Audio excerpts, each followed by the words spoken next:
Hello everyone, I'm CoolGuy, welcome back. I want to start getting into the Europa weapons before the season ends. They've taken a back seat, but honestly there's some low-key really good ones. Today I want to cover what I call the BR of Destiny, a 390 RPM pulse rifle. And with this one, it's kinetic, the Hailing Confusion. I'm going to be talking about PvE and PvP today. And when I say BR, some of you might not know what that means. I mean battle rifle, like from Halo, the BR start, because these 390s have always been consistent. This archetype has really felt like one of the most balanced in the history of the franchise. At baseline, if you will. In all the years, no matter what, you can pull out a 390 and do well with it. They're not the best weapons in the game, but they're certainly not the worst. They work on that midline, they're average, and I want to be clear, there's nothing wrong with that, nothing wrong with average, and as a matter of fact, I do use the 390 pulses as a midline when looking at different archetypes, because when you use these as a midline, you can then start seeing things like 180 scouts, lightweight pulses, and many more, where they are and how they need help. To obtain Hailing Confusion, you work through the Beyond Light campaign, and you can actually farm for Hailing Confusions over and over. It's going to give you a set of tasks, you go complete them, and you get a drop. You can also farm high value targets. There's a card at the top of the screen if you haven't seen that, and you get double drops by double dipping the chest. This is how I got all of my Europa weapons.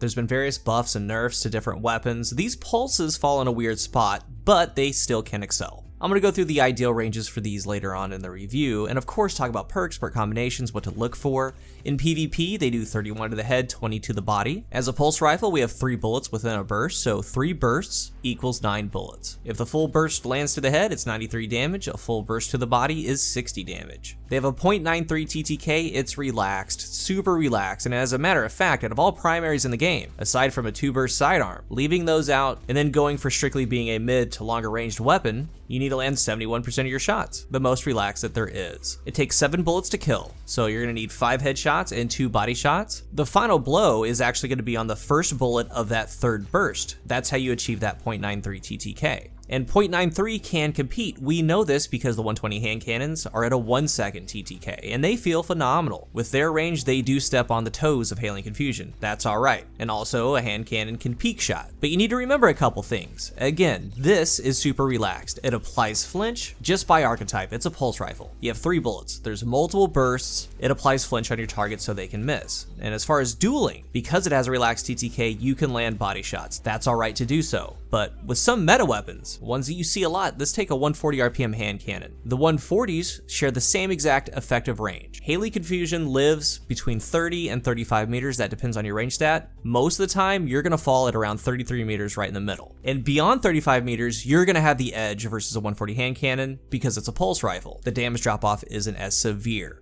But within effective range, a hand cannon user has to land all 3 headshots for a .87 TTK. If they're out of range or they land a body shot, the moment they land a body shot or miss, they don't land 3 straight headshots, that .87 extends to 1.2 seconds because they needed a 4th shot. You can throw in a crouch, you can make them miss. If they hit you in the body, you flinch them. They just miss in general. This weapon beats that, and it beats it comfortably. As far as aggressive hand cannons, these do outrange a 390 pulse. They have that flat 1-second TTK that we talked about, and in a straight up duel, a 390 pulse Hailing Confusion does beat it. However, a 120 RPM hand cannon needs 2 headshots and a body shot. They're somewhat relaxed as well. So I highly recommend, even beyond this video, in the current meta, have a resilience level of at least 5. Because if you're 4 resilience or lower, a 120 RPM hand cannon user can 1 headshot and 2 body shot you. Don't make it easier on them, run at least 5 resilience when you can. If an aggressive frame hand cannon user takes a 4th shot, that 1-second TTK goes to 1.5 seconds, a second and a half. So you can do well with this pulse rifle. A big thing about these Europa weapons is the ability to see through stasis, to see through storms. It highlights enemies. If you're in the storm or an enemy is far away, you can highlight them and you can see through dusk fields in PvP, things like that. It has a locked-in 1.7 times zoom scope that's standard. The base stats are average for the archetype. It does have the lowest recoil direction stat at 52. It goes left a little bit, but it isn't too bad. M&K players can actually feel that a little bit, but overall it's not too much of a worry. For the barrels, a recoil directing barrel is warranted because of this. Arrowhead break, extended barrel, chambered compensator. Extended does have that -10 handling, so just be careful of that, but the other barrels work fine too. Full bore is even okay, even if you're on controller, because the base stability is fine. And again, it's a relaxed TTK weapon. You can land body shots to achieve the optimal TTK. But the only way to know though, as far as stability on this thing, is for you, when the barrel drops, do a quick wall test. Say you have full bore and then something like arrowhead break. Do the wall test, see how it feels, try them in game. Try one game with one barrel, another game with the the other, and come up with the one that best suits you. For the magazine in PvP, it's going to go to ricochet rounds, high cal, and then alloy or flared magwell. PvE, you want a pure magazine perk, appended mag being the better option. For the first random perk node, we have surplus, outlaw, zen moment, firmly planted, slideways, and pulse monitor, and all of these are actually really good for it. As far as how I rank them, the top 3 go to surplus, slideways, and zen moment. Mid tier would be outlaw and firmly planted, and bottom tier would be pulse monitor. Later on in the review, I'm going to go through PvE and PvP role recommendations, and some perks make their way into a role combination depending on where you're at. And I'm going to go through a couple of these perks in a moment. In node 2, we have Wellspring, Full Auto, Demolitionist, Unrelenting, Quick Draw, and Elemental Capacitor. Some of these perks are going to be to the player, like Full Auto. Some love it, some hate it, some need it. It's going to be to you. Something like Quick Draw, though on a pulse, it still has some use. It puts in work for ready speed, aim down sight speed. But my top 2 in this category is going to be Wellspring, and again, with this one, kills create ability energy. Energy is then divided between uncharged abilities. It's S tier. If you have a low stat, and that stat has, let's say, over a minute cooldown, just getting kills is going to get that ability back way faster than having to wait that full minute. And Wellspring is really nice because you don't have to depend on something like Monte Carlo for like a melee build. It works well. And the other is going to be Demolitionist. As far as the other perks, it is player or build specific. We talked about Full Auto. We talked about Quick Draw. In PvE,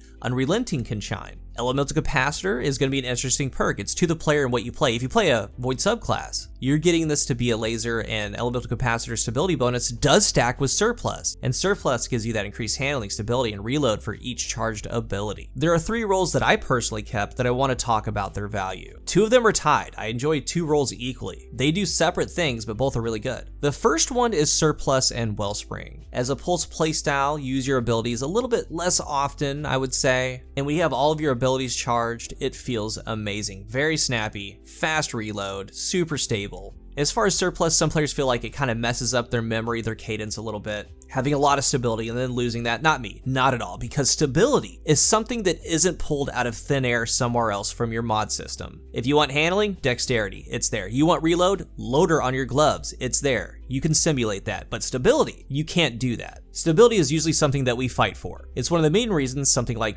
Bottom Tree, Striker's Frontal Assault, you get the extra damage, but you also get that huge stability buff and you just go slay out because it feels good. Or something like Bottom Tree Gunslinger, getting kills, getting headshots, the weapon's getting more stable.